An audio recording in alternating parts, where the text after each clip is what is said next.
Dossier d'enquête. La gestion publique sous les tropiques, ça sent les écuries d'Augia. Nous remuons le couteau dans la matelote de la malgouvernance. L'heure de vérité a sonné.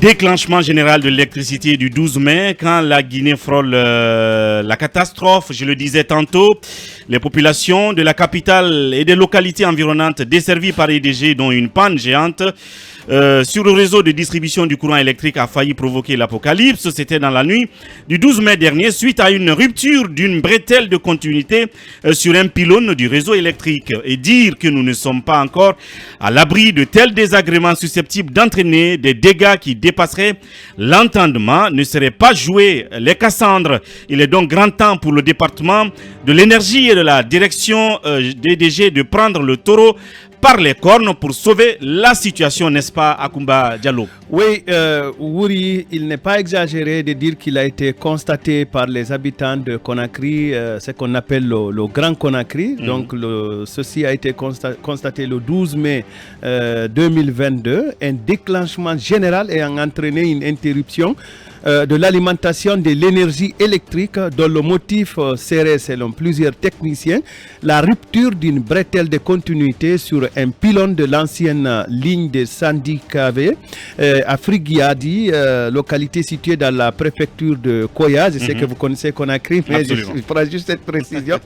Selon nos sources techniques consultées, l'une des parties de cette bretelle aurait impacté, donc la section de l'une des parties de cette bretelle aurait impacté le corps métallique d'un pylône, provoquant ainsi un court-circuit qui a été suivi du déclenchement général sur le long du système interconnecté de Conakry et de toutes les villes et localités environnantes. Mais l'autre question, Akumba, c'est quelle est la chronologie de ce malheureux événement? Oui, selon toujours des sources techniques que nous avons consultées, c'est suite à un court-circuit, il n'est pas inutile de le répéter, que les déclenchements se sont succédés comme suit, mais tout en une minute. Mais veuillez noter qu'à 23h09, il y a eu le déclenchement de deux lignes d'arrivée reliant les centrales des barrages hydroélectriques de Kaleta et Swapiti au poste source de Manéa, également dans la préfecture de Koya. Et à 23h09, donc à la même minute, déclenchement des travées des postes transformateurs TP1, TPD et TP3 au poste source de Manéa. Et également à 23h09, il y a eu le déclenchement de la ligne nord du barrage hydroélectrique de Garafiri au poste de Sandi-Kavé, des grandes chutes et la ligne haute tension au Terne, ou encore appelé Terne du sud de Garafiri. Et également à la même minute, c'est-à-dire 23h09, il y a eu le déclenchement de la travée de Sandi-Kavé à 15 kV, encore appelé couloir d'évacuation de Kindia. Et puis, à 23h09, arrêt en cascade des centrales thermiques de Conakry et des centrales hydroélectriques du système interconnecté de tout le Grand Conakry. Quelle a donc été la durée de cet incident? Oui, selon toujours les sources consultées, l'interruption de l'alimentation en énergie électrique de la capitale Conakry et des villes environnantes a duré de 23h09 à 3h24. Ce qu'on pourrait résumer comme suit, donc 23h09, rupture de l'alimentation de l'énergie électrique, 1h04, renvoi de la tension par le groupe 1 du barrage hydroélectrique de Swapiti, 1h04 à 3h24, reprise progressive de l'alimentation de l'énergie électrique. Les sources insistent sur le fait que le retard de la reprise de l'alimentation de l'énergie électrique soit dû aux difficultés d'acquittement des relais de protection des transformateurs de puissance, donc de TP1, TPD et TP3 au poste source de Manéa, à cause notamment, notez-les bien, l'impossibilité d'échange entre les acteurs techniques guinéens et les opérateurs chinois des postes sources Kaloum, Hamdallah, Matoto et Hamdallah est répété une fois encore, pour cause des problèmes linguistiques. Wouri, notez-les bien. C'est un seul interprète qui est l'interlocuteur entre les acteurs de l'électricité de Guinée et les opérateurs des postes et des responsables de la société de gestion de Kaleta, donc Sojeka en abrégé. Pour être simple, c'est que dans tout le circuit du personnel des ressources humaines, il y a un seul interprète qui jonglait entre les Chinois et les Guinéens et cela a causé un énorme retard dans la procédure de compréhension pour le renvoi de la tension. Le renvoi par les Chinois, cela s'explique aussi par le renvoi par les Chinois des opérateurs de l'EDG dans les postes sources de Hamdallah et Matoto depuis l'apparition de la Covid-19. Les Chinois sont les seuls présents dans les postes selon les sources techniques que nous avons consultées. Encore une autre question, les pistes de solutions pour éviter de tels désagréments. Alors, en plus déjà de nombreuses victimes de l'électricité de Guinée, pour éviter une éventuelle catastrophe aux populations de Conakry, des techniciens recommandent que le contact établi entre la bretelle de continuité et la structure métallique du pylône en question, qui a été coupé par la consommation de la bretelle, soit, si vous voulez, surveillé, entretenu et si vous voulez même dorloté. Peut-être pour finir, les dispositions à prendre. Dans le souci du maintien de la desserte sans interruption à longue durée, donc plus de 10 minutes, en tout cas c'est l'idéal, des populations, EDG prend les dispositions suivantes ou doit prendre les dispositions suivantes. Il s'agit du renforcement du contrôle et la correction des points faibles sur les lignes de transport et de distribution de l'énergie électrique du système interconnecté, mais également l'élaboration de la feuille de route de rétablissement de la desserte avec toutes les parties prenantes. Il s'agit là de l'électricité de Guinée, de la société de gestion de Caleta, de la société de gestion de Swapiti, dans la gestion de la desserte après un déclenchement. L'invitation de toutes les centrales thermiques et hydrauliques à la capacité de renvoi de tension en cas de déclenchement général. La reprise des astreintes de cadre tous les soirs pendant la période hivernale. L'amélioration de la fiabilité des systèmes de protection des réseaux du transport. L'intégration des agents de l'électricité de Guinée dans la conduite des postes de Soseka, donc des postes de la société de gestion de Caleta, pour résoudre le problème de communication, mais également et enfin l'amélioration des systèmes de communication entre les postes et les centrales. Voilà donc, merci Akumba pour ces informations. Voilà donc la quintessence de ce qu'on pouvait savoir de ce blackout qu'il y a eu le 12 mai. Évidemment, là-dessus, beaucoup se posaient des questions. Ce sont là un peu les bribes d'informations qu'on a pu, en tout cas par le biais d'Akumba, glaner ci et là. Et comme je l'ai dit dans la foulée, vous entendriez justement notre invité prestige, monsieur Mamadou Fanta Traoré, qui est ex-directeur homologue de EDG. Il est déjà dans nos murs. Monsieur Traoré, bonjour. Bonjour monsieur, madame. Le micro. Bonjour à tous les auditeurs. Merci. Bonjour à tous les auditeurs de la radio FIM FM. Merci d'être dans ce studio. Oui, peut-être première question, Talibé Bari là-dessus. Ah oui, monsieur Traoré, la saison pluvieuse en Guinée est généralement accompagnée de vents violents. On le sait, surtout entre juillet, août et septembre. Auriez-vous des pistes de réflexion sur cette problématique? Parce que le constat que les gens ont fait, c'est que depuis le début des pluies, la desserte en électricité est fortement perturbée. Donc, voyez-vous bien qu'en électricité, on n'est pas à l'abri des accidents. On n'est pas à l'abri des accidents. Donc, quelle que soit la qualité des infrastructures, la catastrophe peut arriver à tout moment. Raison pour laquelle vous avez des sites très stratégiques. Je prends par exemple la centrale électrique de Kipé, qui est une capacité de 50 MW. Quand j'étais homologue, un vendredi soir, j'ai envoyé un courrier à la direction de la production thermique. Le lundi matin, on se rencontre à Kipé, on verra la réalité sur le terrain. L'objectif, c'était quoi? On discute entre techniciens face à face. Il y a coupure générale, on a un parc de groupes électrogènes. C'est le même cas qui est arrivé. Il y a coupure générale, toute la ville passe dans l'obscurité. Mais on a un parc de groupes électrogènes. D'accord. Est-ce qu'on ne peut pas basculer le mode de fonctionnement de ces groupes qui quitterait le mode réseau pour fonctionner en mode îloté? Nous avions... C'est-à-dire, quand... Vous êtes technicien, nous sommes des profanes. Terre à terre, il n'y a pas de terre. problème. Vous avez une puissance disponible des barrages hydroélectriques sur le réseau. On suppose que la capacité des barrages est insuffisante. Donc voilà pourquoi on vous envoie des groupes électrogènes sur le mode réseau pour pouvoir compenser le manque de puissance qu'il y a. Alors, ce principe de fonctionnement, c'est le mode réseau. Donc quand vous avez un déclenchement général, Ces groupes fonctionnent avec les deux paramètres du réseau, la fréquence et la tension. Donc quand vous perdez la fréquence et la tension, les groupes aussi tombent. Dans le principe de fonctionnement îloté, c'est le groupe qui alimente maintenant la section de la ville que vous choisissez. D'accord. La centrale de la tannerie, pendant la conception, je ne travaillais pas, j'étais encore en Côte d'Ivoire. J'ai exigé dans le projet parce que je me disais, tiens, c'est un autre projet phare pour notre pays. De près ou de loin, il faut qu'on les assiste. Il y a certains de vos collègues journalistes à qui j'ai fait sortir la demande que j'ai faite. Monsieur Ba, qui est le directeur du groupe Indivore. Monsieur Ba, il y a beaucoup de centrales en Guinée qui fonctionnent avec le mode réseau. Mais ce projet-là, je vous donne conseil, je souhaiterais qu'il y ait les deux modes de fonctionnement. Modulable.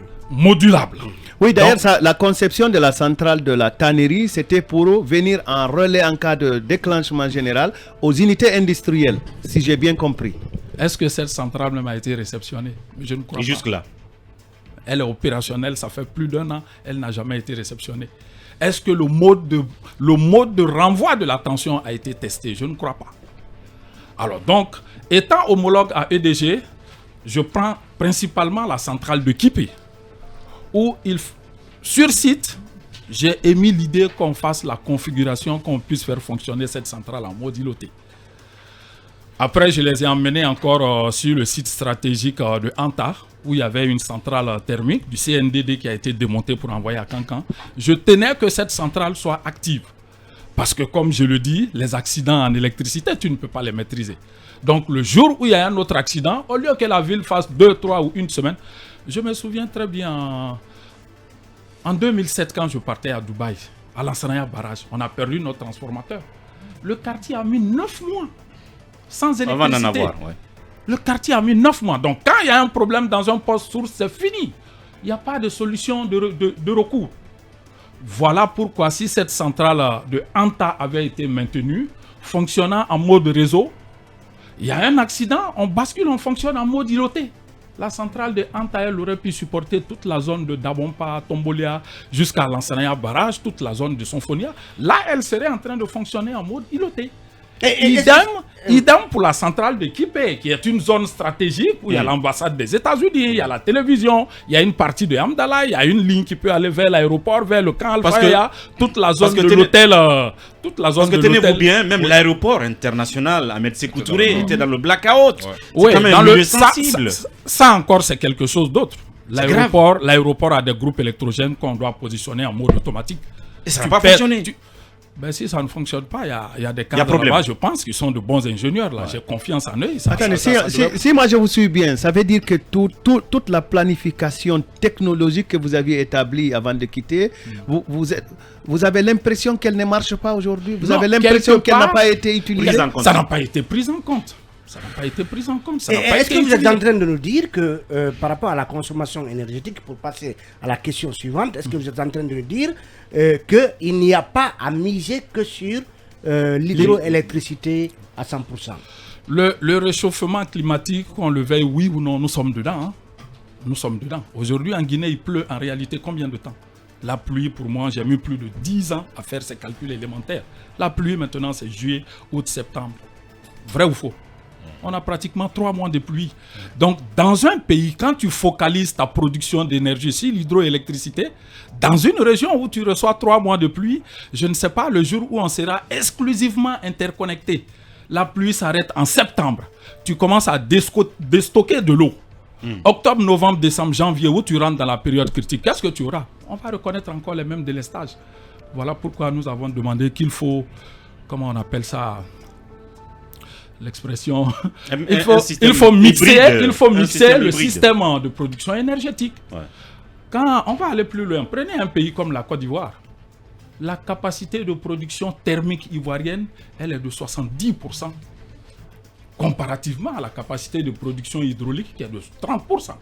Chez nous, ici en Guinée, l'hydro c'est 70%, le thermique 30%. Mais regardez, aujourd'hui, la Côte d'Ivoire vend l'électricité à presque toute la CEDEAO. Donc ils font la même chose. Donc je pense plus loin, en 2009, je l'ai déjà dit dans les radios, en 2009, Hyper Dynamics est venu ici pour faire des recherches pétrolières. Les résultats étaient probants. On a cru faire savoir qu'il y avait du pétrole, mais non, on a plutôt eu des prémices de gaz naturel. Et il faut rappeler que les résultats même de cette étude auraient été rachetés par la société de l'actuel ministre de l'énergie. Peu importe. Peut-être que c'est une opportunité. Peut-être que c'est une opportunité de. Je ne veux pas. Non, c'est pas pour personnifier. Je veux dire que c'est une opportunité. C'est une précision qu'il. C'est une opportunité peut-être d'utiliser ces résultats puisqu'il est dans les Mais mains c'est ce que j'ai dit. d'un Guinéen qui est en fonction maintenant. Ça, c'est depuis 2009. Excusez-moi du terme. Quand j'étais homologue à EDG, j'ai reçu un coup d'appel du ministre de l'Énergie avec son numéro ivoirien. Il m'a dit qu'il était en Côte d'Ivoire. Je lui ai dit, Monsieur Silla, mon rôle aujourd'hui, des Guinéens comme vous, qui voulez investir dans le secteur de l'électricité, si je suis confirmé à la tête de EDG, mon rôle serait de vous soutenir. J'ai dit la même chose à Mori Diané qui exploitait GDE. Donc, il y a assez de perspectives. Bien. On va continuer. Mais peut-être sur cette question de hyperdynamique, ce qui est peut-être regrettable à mon sens, c'est qu'après avoir découvert, en tout cas dans sa plateforme, en tout cas selon les différents comptes rendus qu'on a lus sur ce forage-là, Hyperdynamique a complètement brûlé les gaz qu'elle a rencontrés pendant le forage, ne misant que sur le pétrole. Là, je pense que ça a été une déperdition des ressources pour l'État guinéen. Il nous reste 7 minutes au compte de cette émission pour répondre à la question, oui. Ok, quelque part, ça dépend des cadres du pays. Regardez la Côte d'Ivoire qui, au début, avait sa grande capacité hydroélectrique. À un moment donné, ils ont fait les recherches sur le gaz. Ils ont dit, on y va. Parlez dans le micro, s'il vous plaît. Ils ont dit, on y va. Donc, ils sont allés très loin. Aujourd'hui, vous avez des centrales en Côte d'Ivoire qui ont une capacité de 700-800 MW, mais c'est du gaz. Bien. Alors, M. Traoré, est-ce vrai que le couple aujourd'hui, Soapiti-Kaleta, n'est peut-être exploité à 60% à ce jour, après 2 ans de mise en service? Ben, regardez un peu, prenez la région de Bokeh, Kamsar.